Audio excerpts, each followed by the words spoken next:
ఒక ఊర్లో ఒక గొప్ప ధనవంతుడు ఉండేవాడు. అతనికి ఎవ్వరూ ఉండేవారు కాదు. అతడు గ్రామ ప్రజలందరికీ చెప్పేవాడు, నేను నా తర్వాత నా ఆస్తిని మీ అందరికి పంచేస్తాను అని. కానీ ఎవరూ దాన్ని నమ్మేవారు కాదు. ఎందుకంటే అతను చాలా పిసినారి. అతడంటే ఎవరికి ఇష్టం ఉండదు.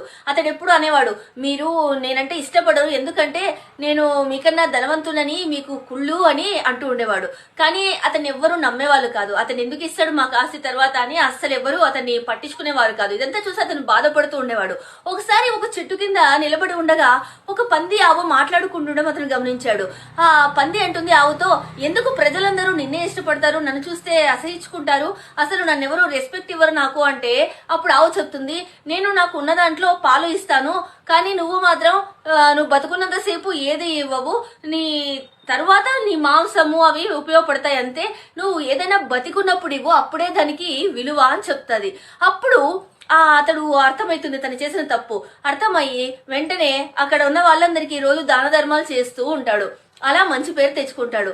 మనం కూడా అంతే, అవసరానికి సమయం వచ్చినప్పుడు సహాయం చేయాలి, కానీ అవసరం లేనప్పుడు సహాయం చేస్తే దానికి విలువ ఎలా ఉంటుంది? ప్రజలు ఏదైనా భవిష్యత్తు గురించి ఆలోచించరు, వర్తమానం గురించి ఆలోచిస్తారు.